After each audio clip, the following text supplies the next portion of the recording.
I first came to the idea of making skull portraits as a metaphor to show who people really are inside, as opposed to how they appear on the surface. And there's often quite a big disparity between who people see you as being and who you really are inside.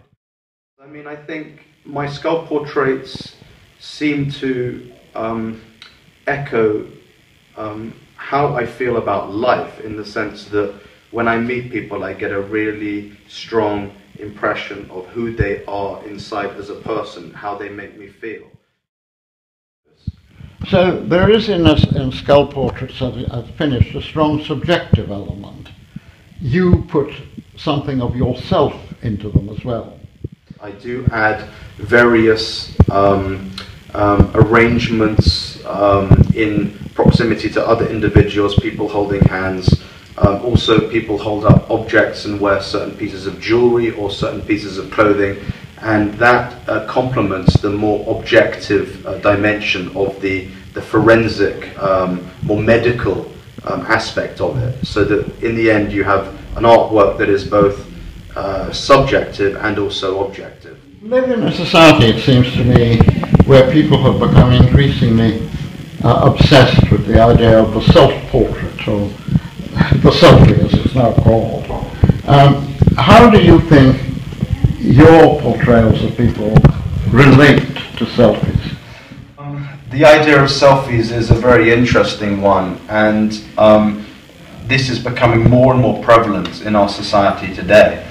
And what I'm interested in doing is capturing this essential dimension of someone's existence in a way that involves not just taking a photo, but going to the X-ray facility and actually going through the procedure of having the X-ray taken of their skull. So it records a whole further dimension of their identity, as opposed to just a normal photo. When you're talking of dimensions of identities, what we're also talking about in a modern society is celebrity culture, because a celebrity identity is often very different from the private identity. The skull portraits of celebrities really, in many ways, demystify this idea of who the individual is. At the same time, they are presented in a way which is also designed to propagate the idea of their existence for future generations. So it's quite paradoxical in that sense. Would I be right in saying, however, that the fact that you are familiar with the traps of celebrity culture in a way that perhaps most working artists aren't, aids the process?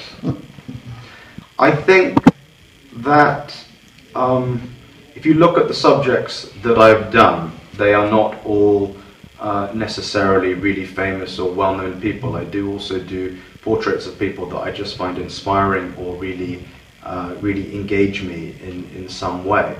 I think that there is a certain value of it's who you know, not necessarily what you know, but I think that this type of work, in a way, is set up to be opposed to that concept, in the sense that I'm actually showing who the people really are inside, as opposed to propagating some fantastical idea of who the individual is. Would I be right in thinking that in your practice, making this kind of portrait, there's an element of mischief? There is some mischief, in the sense that when you present a billionaire as a skull portrait, you really do get the subject to engage with their commonality with humanity, as opposed to their separation and their difference from the rest of humanity.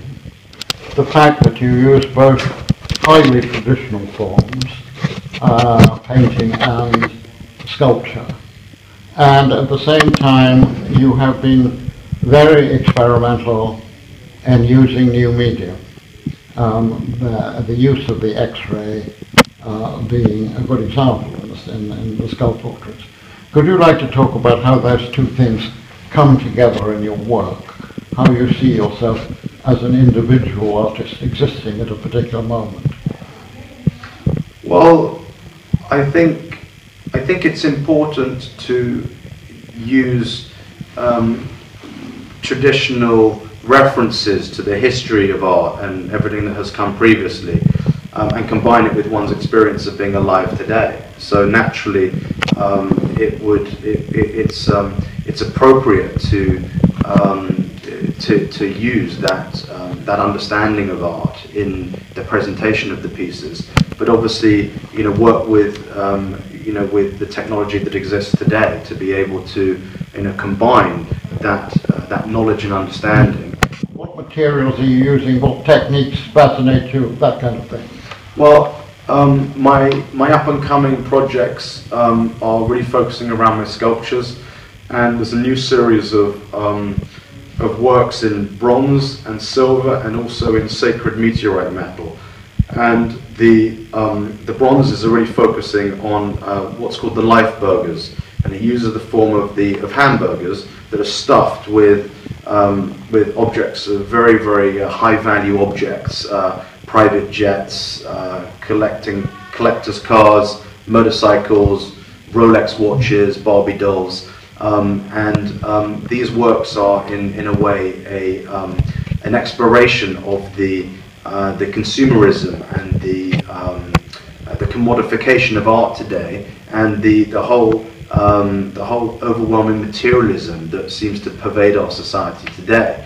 So in fact, those pieces will use the same systems that propagate the value of art in a way to critique that system that is in fact propagating those artworks. So that's one last question which I can't resist. Meteorites. First of all, how do you source them? Secondly, this is the wicked question, would you like to put a sculpture on the moon, for example, or a sculpture on Mars? Well, the meteorite metal is a hugely inspiring material. It's sacred because it comes from outer space. It's in some cases over 8 billion years old, and my goal as an artist is with my sculptures to use this special material to create a sense of reverence and significance in these objects that are being cast. So it's a great metal to work with. It's very close to steel.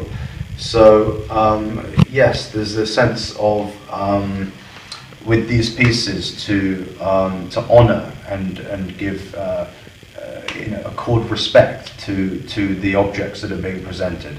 Fine, that's good conclusion. Thanks.